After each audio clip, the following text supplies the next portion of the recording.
The Rosen Report, sports like never before. Brought to you by Gooch Live and Paramount Sports Management. Here's Rosey. Good Thursday rainy afternoon in Toronto. I'm actually technically in Richmond Hill, where I think Gooch and Jordan are. And hockey is over. Yeah, hockey is over. We're going to talk today. Jordan, Gooch, and myself, I think the boys made it up from being at the bottom line this afternoon. I was watching them. Looking forward to watching them on the patio, but unfortunately it poured today and they were inside the bottom line, the beautiful bottom line with Wayne Cowley. Hopefully I'll get down there next week when they do the show. And then even though I'm not a big footy guy, Val Silva, another great job on the footy show with a big game, I think, on Saturday. Two big events on Saturday in London, and Wembley is the championship soccer or footy with England and Italy. I think the Italians are going to go nuts, and I'm not even going to talk about it because I don't know anything about it, whether England or Italians are better. And then Wimbledon, the women's final on Saturday, and tomorrow, big semifinal. Canada's got somebody in the semifinal, Denis Shapovalov from Thornhill. But he's got his hands full against Novak Djokovic, the best in the world. Let's do a quick Rosie's rant, and then we'll bring the boys up, Jordan and the Gooch, and we'll talk about hockey this year. So yeah, listen, my rant is going to be, and we talked a little before we came on with Gooch and Jordan in the green room. Gooch and I, the 61 and 62-year-old, we're going with the same thing.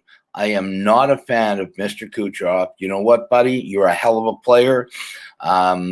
You didn't break the rules because you sat out. You had your injury. I think you could have come back, but you didn't. You played the same way that the Hawks did in 2015.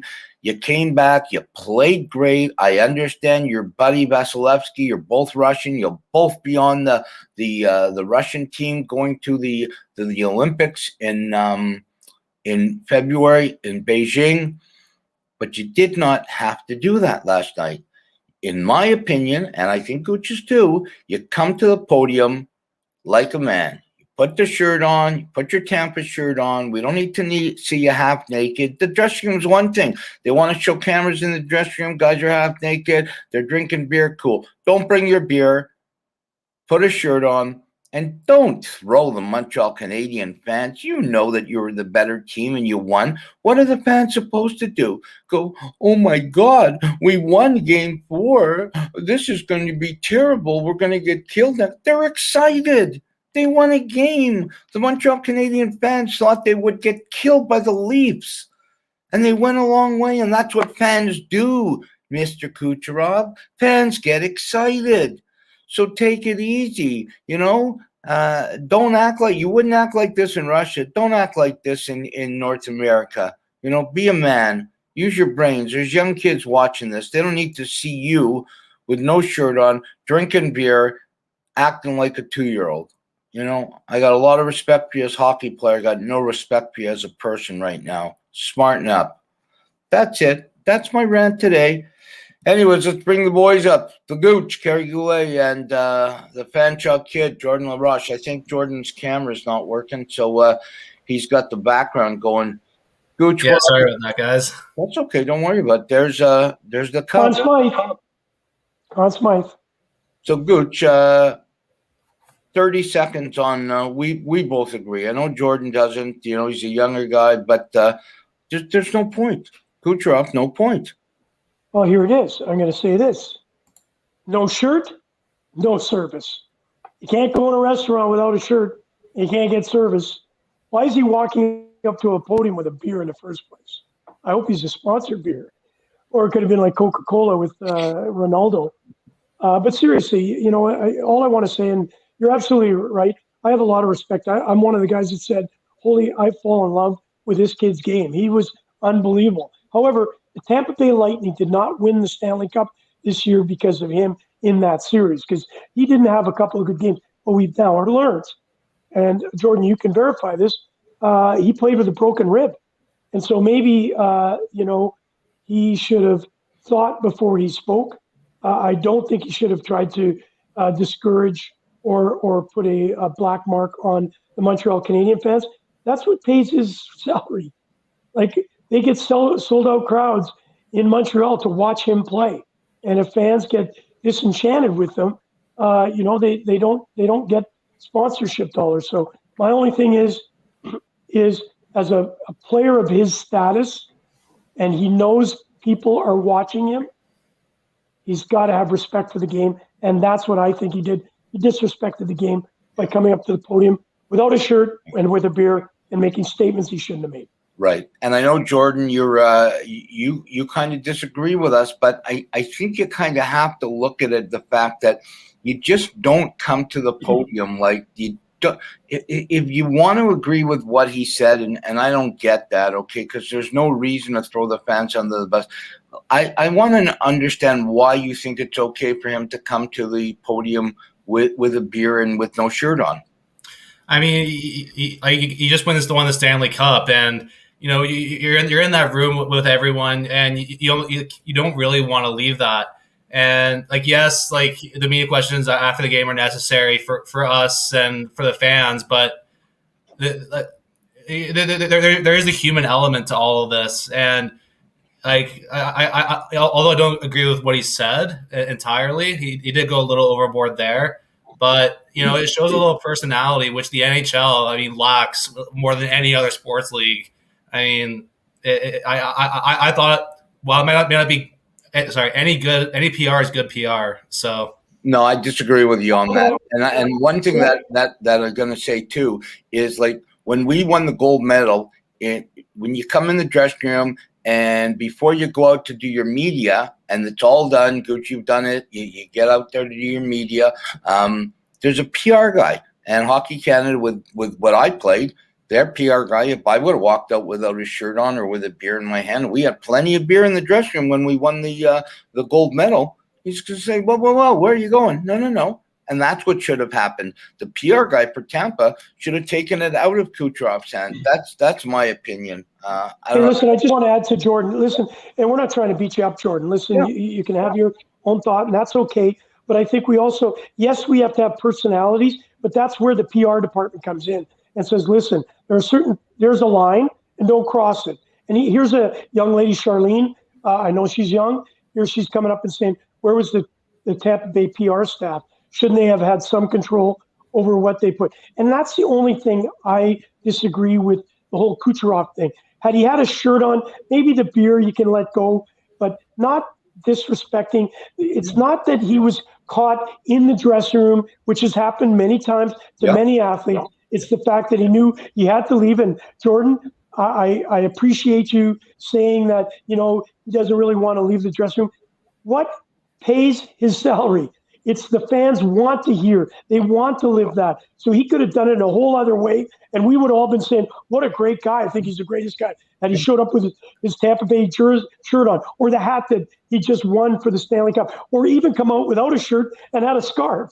At least it would have showed some sort of respect. Yeah, but I'd rather a player show out to the podium and speak his mind than rather someone what the PR guy tells him to say, which the PR guy's not telling him what to say, but he's telling him what not to say. Okay, it's the same thing. No, you know what? And Charlene, she's got a young son, Aaron, who's been trained for years by Jamie Maguire, and they were at Game 3. He's a teenager, and he loves the Canadiens. So I'm sure he was cheering for Game 4 and for Kucherov to say something like that. Come on, they were cheering like they won the Stanley Cup. Well, they were cheering like they won the Stanley Cup. They were happy not to get swept. Yeah, I did say what Kucherov said. What might have gone a little too far, but I was talking about him showing up to the podium and without a shirt and a beer. I'd show up after if I won a Stanley Cup, I'd show up with a 6-pack. I'd be there probably naked too. So. Yeah, but then hey, we're not going to change it. Listen, Paul, you and I we're the old cronies. We're like the odd couple. So we'll give him his due. Yeah. I'd love to see Jordan show up to a podium without his shirt on. That would be. I would pay money for that. I wanted to ask you about that game, but I watched you guys this afternoon, and the comment that when Carey Price and Shea Weber were at the podium, and Price sort of said, "Listen, I kind of didn't, kind of take the blame. I didn't play really well at the beginning of the series," and Shea Weber jumped right up and said, "No, that's not true at all. We didn't protect them. We didn't play good. And Tampa's a better team. They played better. I don't know if he said better team. He said they played better. They deserved to win the cup. That's pure class. Like, what's your thoughts on the captain, Gooch?" Well, I want to say this, Robert Wine. We won't post his comment, but Jordan, just read it. I think that's very true. PR. Whether it's good or bad, does have repercussions. I just got to watch. Thanks, whoever put that up. You have to be. Hey, listen, it can come back to haunt you. So that's all I got to say. I think that you're absolutely right. Shea Weber, we all saw it. I think Jordan and I mentioned it on the show this afternoon, lunch with Gooch and friends. It basically saw him by himself. He was. I wouldn't say he was weeping, but you could see he was distraught. And the whole team went over to him, realizing, and hey, listen, Paul and Jordan, it could be the last chance for Montreal to go back to where they are, right? Who knows if they'll ever get there? There's 32 teams next year, and who knows if you're going to end up in the finals again. And Shea Weber wanted to win a Stanley Cup, as did Carey Price, and we'd all love to see that. They didn't, but I think he was all class by being able to say, he didn't blame the refs. I blamed the refs on a few calls. He just took it. They lost to a better team. And he congratulated him. That's what I think. That's what I would, if I was Kucherov, again, I'm going to leave it at that. I would have just complimented the Montreal kid. Hey, you did good. You had fun. And that was it. Yeah. Hey, Jordan, what's your thoughts on the Habs ever getting back? Got to remember, next year, everything's back to normal. They may not even make the playoffs next year. Yeah, this was their one chance, I think. Yes, Suzuki's going to be a year older. Caulfield's going to be a year older. But I think it's going to be at least 2-3 years before they're back in the playoff spot. I mean, they finished 18th in the full season standings. And it's just not going to be good enough for next year. Yeah. Let's go a little bit with the Toronto Maple Leafs. I was listening to Hockey Central, this whatever they call it, at noon, and Jeff Merrick made a couple of really good points about the Toronto Maple Leafs. You know, they could be in trouble with what they have to do, and there's an outside rumor that they're in negotiations to try to sign. It looks like Taylor Hall's going to re-up with Boston, but they're in the sweepstakes because I think they feel that they have no chance of upping Zach Hyman. Thoughts on that, Jordan, and then Gooch? It'd be tough for the Leafs to sign him. I just did a blog quickly about the free agency goalies, and I was looking at Freddie Anderson. The Leafs only have, I think it was like 10 to 20 million in cap space. So they're going to need to get back a goalie. They have a lot of other things they need to get before they can start going big fish hunting. Yeah. Your thoughts, Gooch? Well, you know what? They re-upped Travis Dermott for $3 million for a 2-year contract. Good price. I don't mind him at all. So I think that's kind of a bargain saving for them. But I think Jordan has already started the, who they're going to lose. They're going to lose somebody, obviously, in the expansion draft. And I think, Jordan, you mentioned it was Hall, if I'm not mistaken. Yep, Justin Hall, and the Leafs are looking at $10 million in cap space this summer. Yeah. Okay, so you're looking at they need to bring somebody in if they do lose, obviously Hyman, who's out there that they can pick up. And I agree with you, Jordan, that goaltending. I think if the Toronto Maple Leafs do anything in this offseason, anything, if they lose Hyman, the thing they need to do is shore up their goaltending. I don't think Anderson's coming back. I know there's talk. I think his agent had mentioned they're in the discussions. I think Jack Campbell is, no question, a formidable backup, in my opinion. I don't know necessarily if he is the starter, But if I'm the Toronto Maple Leafs guys, I would be really setting my sights on shoring up goaltender. We all know. Look at what Vasilevsky's done. Look at what Carey Price did. Look at what Marc-Andre Fleury did. They don't have that kind of money to get one of those guys in the 7-8 million range. They're going to have to go after, in my opinion, they're going to have to go after a Chris Driedger for, $2.5-3 million a year. They lock themselves in, and unless they decide to trade one of the big four, Marner, Matthews, Tavares, or Nylander, they have a lot of spots to fill with very little money. And hey, Jordan. Oh, sorry, Paul. Go ahead. Yeah, Jordan, I wanted to ask you that. You mentioned the $10 million. I'm not a really cap guy. You know that. I should start learning about it more and more as we. You know what? My summer is going to be with you, Jordan and Paul. We're going to learn what the heck all this cap stuff means as far as the intricacies of moving people around. But you mentioned $10 million in cap space. What did you mean by that? They have $10 million to work with? So they've used 72 of the $82 million they have. Okay. All right. So, Paul, could you not just realistically call things equal? If they've only used 72 right now, is there anybody that needs to be signed outside of Hyman to increase that number? Or is that going to be a true number that they're going to have to work with in the offseason to add players? I don't know how many guys they have locked up. You've got 23 spots now. Or is it 25 or 23 spots, Jordan? I'm not 100% on that. I think it's 23 spots. And if it's 23 spots, they lose Hyman. Because Hyman's going to get, Hyman can't take a discount. People say, well, he doesn't need money. He's got family money. No, he's not going to take a discount to $4 or $5 million. He's going to get offered. I think he's going to Detroit for $6 million, maybe $6.5 million, and I think they have to fill that spot with Hyman, but they have to fill it too. Yeah, but Paul, if Hyman leaves, that then increases their cap to $16 million, and why wouldn't you go out and take $10 million and go get a bona fide Carey Price, Vasilevsky type goalie? Because that's what you're giving up. I still think they have 8 or 10 or maybe even more spots to fill. They've only got locked up. I wish I could find it. I'll say this. Peter Mrazek just finished his contract with the Carolina Hurricanes. Last year, he was signed for a little over $3 million. He's a bona fide number one goaltender. He could go to the Leafs, but I'm looking at the Leafs kind of contract chart for the offseason.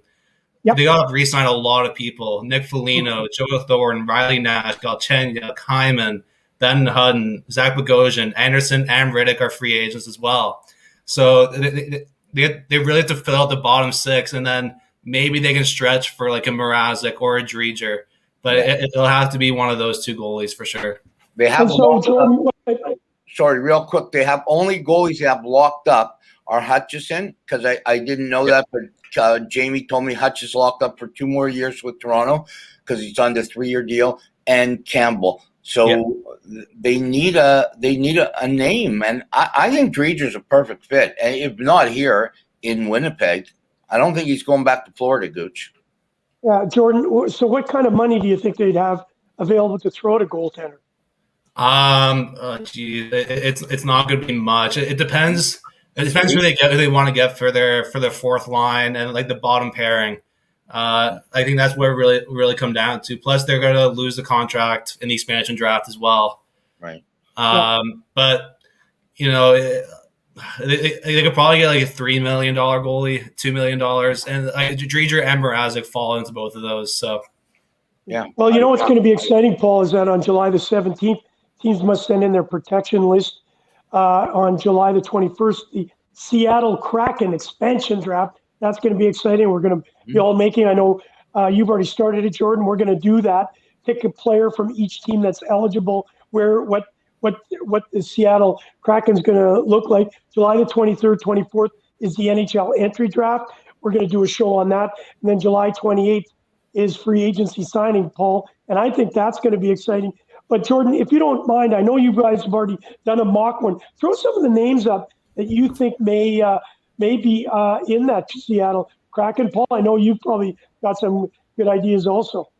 Well, so we did a full mock draft on the drive back from Montreal, and We did the full draft. So the D core is looking much better than the forward core. I think on D, you got Chernak from Tampa, Devin Tays, Vince Dunn, Matt Grzelcyk, DeMello, Chris Tanev. And then on forward, you got guys like Jonas Donskoy, Victor Rask, Jonathan Drouin, Noel Achari, Kapanen. Just to give you a general idea. But the flat forward group is going to be a lot of third liners, but that D core would be as good as any in the league. And in that Darcy Kemper, because Arizona will probably protect Aiden Hill over him. Right. I think they're going to be better than 90% of the expansion teams that came in. I don't think they're going to be as good as Vegas was, because Vegas, that was a little too good the way they allowed Vegas to be. But what do you think the chances are, both Jordan and Gooch, that maybe Marc-Andre Fleury, who started the Vegas run, starts the Seattle run? Because I don't think Vegas is going to keep both of them. Gooch? Well, you both are goaltenders, and you know the psyche of the goaltender. I think the season ended not as well as Marc-Andre Fleury. Yes, he won the Vezina, but I think that's got to be in the back of his mind. You know what went on with him in Pittsburgh. Now he's in Vegas. I don't want to say he was disrespected, but there was a lot of confusion with it. I think if he gets a chance to leave and do exactly what he did with Vegas, he's driven by, I wouldn't say arrogance, but he's driven by the fact that he's a winner. And I think, and the challenge, obviously him going from Pittsburgh to Vegas, I think, I would think there's a good chance he ends up in Seattle. And what a great goaltender to start your team around. But Jordan, I think you've mentioned Kemper also is not a bad fit there too. So actually, Vegas is exempt from the entry draft because they were expansion team. Right. They don't lose anybody. Right, but they can make a deal. They can make a deal. Yes. Yeah. Thank you for clarifying that, Jordan. I should have said that. I know you told me that earlier, so I apologize not clearing that up. I think he can ask to be like. Do they have to? Where's he at? Has he signed for? Yeah, he's got one more year. I'm checking right now. Sorry, I think he's got one more year left on his contract. I think they're both definitely under. Yeah, they're both under contract. Him and Leonard much more than that. But Fleury has a no trade clause in his contract. Yeah, he has to agree to it, but I think he might agree to it. I don't think he's happy there with what happened last year. Gucci had something you wanted to say? I wanted to ask you, because you've been a goaltender. They have a really good rapport. It seems like Lerner and Fleury, it seemed like really tight, right? So that could be also an opportunity for it to continue. But can you really live with a number one and a number two being both number one? Like Lerner deserves the chance to be number one. Yeah. I'd like to get from both of you guys, because I don't really understand that. I always understood that, you have 1A and 1B, but you always have a 1A. You're going to ride that one more than you're going to ride the 1B.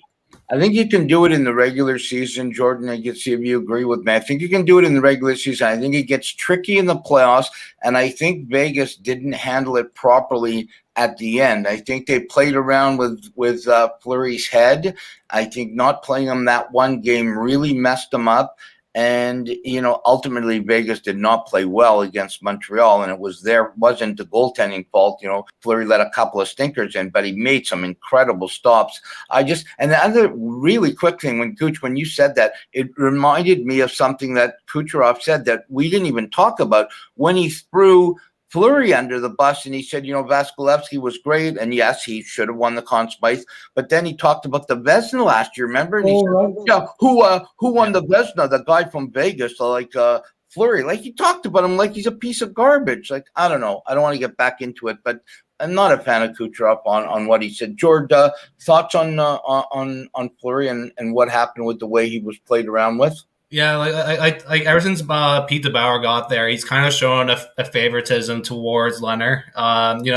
He was kind of the driving force to bring Leonard in, even though they would have been fine with just Fleury.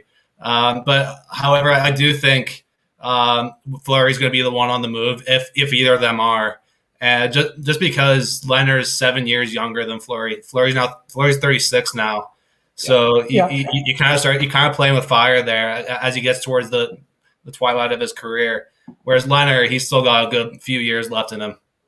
Hey guys, I did a little check on the stats, and you guys can both quantify these things. Goals against average, Marc-Andre Fleury, 36 games, had a 1.98 during the regular season, a 9.928 save percentage.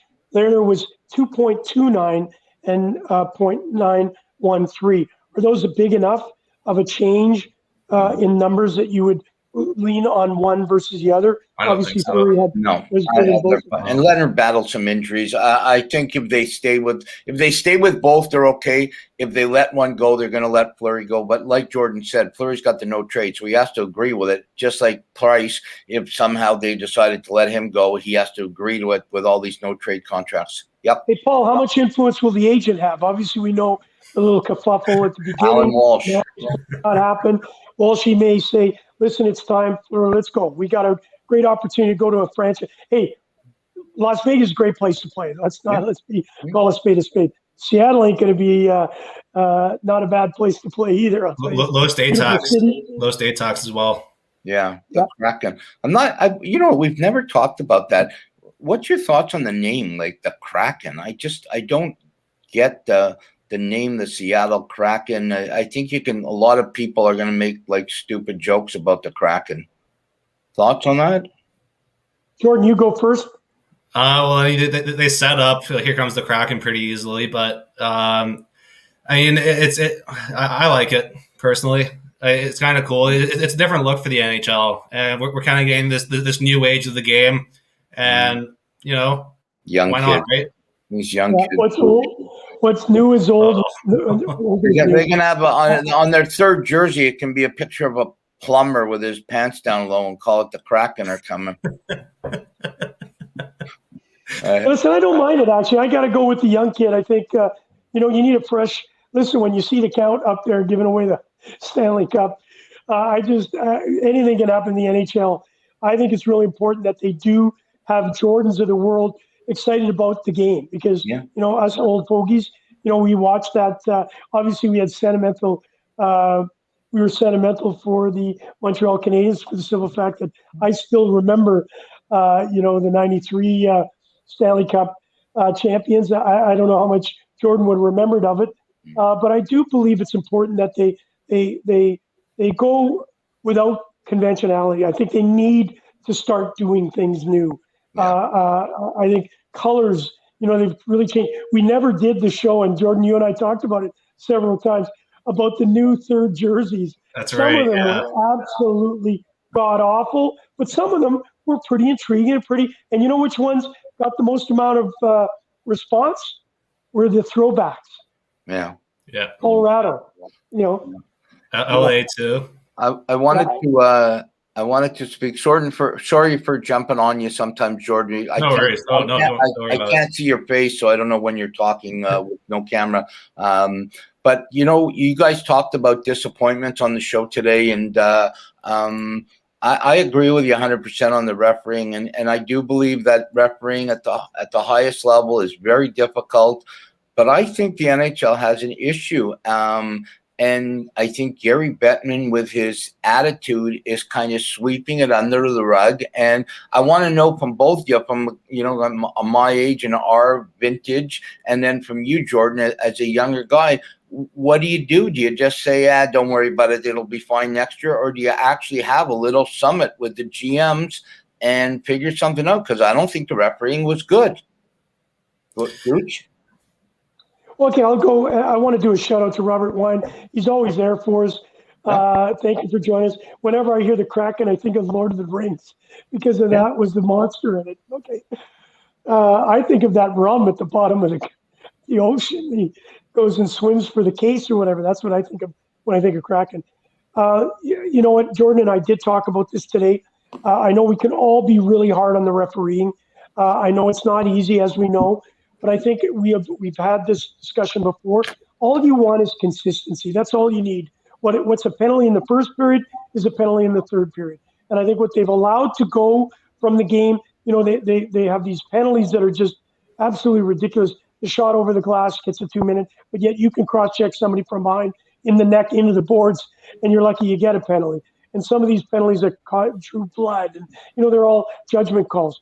I think that it all is from leadership. It starts at the top and it ends at the bottom. If the leadership is not prepared to make a statement and say, yes, you know what, referees are human, we will look at that over the summer, versus what Gary Bettman did. So our referees are the best in the world and they do the best job. Well, we've all got eyes, and we've played, all three of us, but people that didn't even play, you heard the comments that came out. And so I think the NHL has to do something with that. But where I'm really concerned, Paul and Jordan, is not so much the refereeing. I'm really concerned on what's going to come out of Chicago with that sexual abuse story. The reason why I bring that up is because I think it has been swept under the rug. Gary Bettman swept it under the rug, and I think it's going to come and rear its ugly head this summer. And we're going to find out some things that we just don't want to hear about. And it's a black spot on the National Hockey League. And Jordan, you're right. They need good, positive reinforcement when it comes to PR. And I think that's going to be a PR nightmare. Yeah. And I truly believe that the Blackhawks, from what I hear and what I read, is that Blackhawk management, it could be in serious trouble, because I think a lot of people knew about this and didn't say anything. And this is not a joke situation. This is extremely serious, and people are going to lose their jobs and might go to jail. I don't like it at all. Hey guys, let's end it on our final thoughts on the season. I know you're going to have Stephen Ellis, the great Stephen Ellis, on tomorrow, and we'll have on Saturday.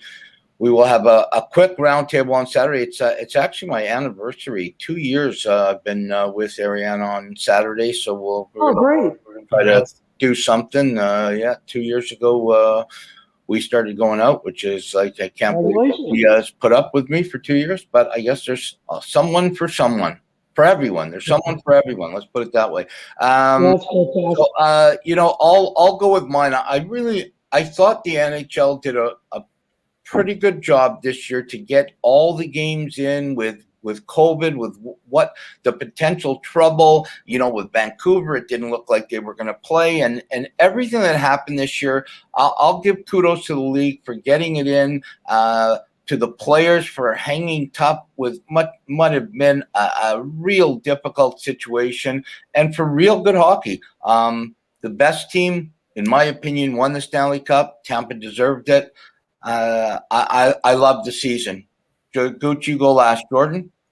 Yeah, I mean, all credit to the NHL for putting this on. This was a great year for them, but I mean, I think you have to give a lot more credit to the players. I mean, this wasn't easy on them.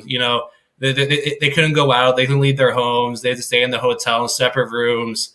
And it does take a lot on you. Like, even Robin Leonard had a couple things on Twitter just saying, like, yeah, this has been a really hard year for me. It's just, you're taking away a lot of what being a hockey player is, essentially.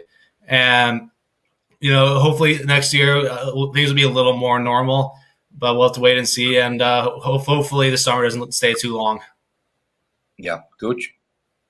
I want to say, sorry, Jordan, I'm going to change it a little bit in the perspective of player, being a player and having the opportunity to play the game, and actually through these very dark times. Yes, I'll tip my hat off to the NHL. I'll tip my hat off to the players. But let's all put it in perspective, and we must put it in perspective. To say that they were, that it was a tough season for them, just have a season like us. I didn't get to go and do what I wanted to do and actually go to my bank and see those numbers in my bank account. I had to rely on the government to help me through my rough times. So I really think we have to put it all in perspective. The job they did was amazing. They were paid to do that job. Yeah. And so I really think we all have to put this behind us now. It's going to be that what came out of this year was a lot of stuff that could have turned ugly. That's where I do tip my hat off to the players, because of the fact that they followed the protocol as best they could, and they didn't do certain things that, Jordan, they could have snuck out of their apartments or snuck in and did things that they shouldn't have done. And this could have spread into something really ugly. I give them that. but I do believe it wasn't quite that difficult to stay in your hotel room. Give me the hotel and let me stay in it and let me collect the paycheck at the end of the day. I just want to make sure that people do. Yeah, that's another thing. You're right about that. They do make a lot of money. But you know, the one thing I want to ask you guys too, it just went through my head. I heard today it's 100% now. The Olympics are starting. I think opening ceremonies are in 18 or 19 days in Tokyo, and there are some vicious things going on in Tokyo with COVID. There will be games. As of right now, the games are going on, but there will be no fans. And as a guy on the panel who has competed in 3 Paralympic Games, 75,000 in opening ceremonies, to 50, 100,000 people in closing ceremonies, jam-packed in the streets and that. What's your thoughts on that? No fans in the Olympics. This is not a joke. This is the Olympics, and Paralympics are the biggest sporting event in the world. Japan just has too many cases right now. Like they're having a really bad time as of now. So it's definitely the safest play. You can't let people in with what's going on there right now. I know, but I'm just saying, you know, I know they can't do it, but how is that going as a fan? I know as an athlete because I've competed in the Olympics, but as a fan watching, like, is it going to take away watching on TV, watching the track and field where, you know, the 100 meters, it's a big thing. Andre DeGrasse is favored to be a medalist, maybe a gold medalist, and there's 100,000 people. There's going to be nobody there, you know. Thoughts on that, Gooch? Well, it's 15 days. I think I heard it this morning on the radio. I agree with you, Jordan. You know, it is out of control there. I'm even concerned that this is even going to take place. No, they said 100% games are happening.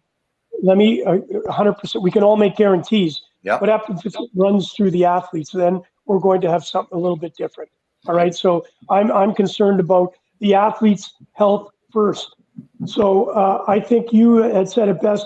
For a fan, I'm really going to enjoy it because I love the Olympics. I don't care about the politics and the financial parts of it. I just love seeing people compete at their highest level to win that gold medal or to represent their country.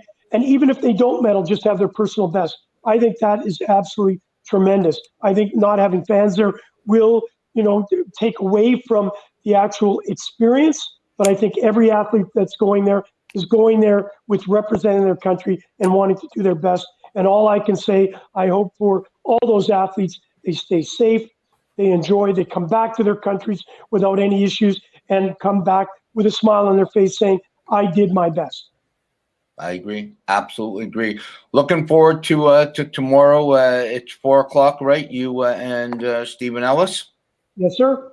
And then 12 noon on Saturday, Rosey's Roundtable, Gooch Live, and Talking with Taylor, all wrapped into one at noon. Gooch, myself, and Scott Taylor.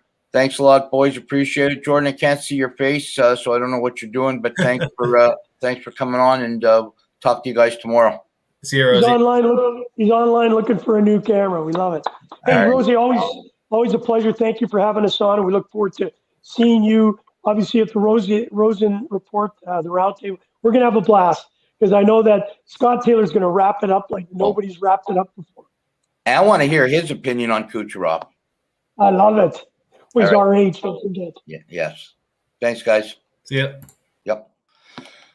Another show. Yep. We made it through. We made it through the season. It's over. The Tampa Bay Lightning got their Stanley Cup. They'll have their parade. They'll get their rings. Let's think about this for a second. Tampa, the area, Stanley Cup back-to-back, Super Bowl, even baseball. The Tampa Rays lost in the World Series to the Los Angeles Dodgers. It's a juggernaut, Tampa. It's like Boston now and Dallas and certain places. Wow, to be a fan of Tampa sports, pretty good. Anyways, tip my hat to the Tampa Bay Lightning. I really hope that the Olympics and Paralympics in Tokyo go off without a hitch. I've got a lot of friends who are Olympians and Paralympians with the CPC and the COC, Canadian Olympic and Canadian Paralympic committees. Hope it goes well. Anyways, take care of yourself. Be nice to each other, because there's a lot of nonsense going on in this world. Have a good evening, and God bless. You've been listening to the Rosen Report, sports like never before, with your host, Rosey. Brought to you by Gooch Live and Paramount Sports Management.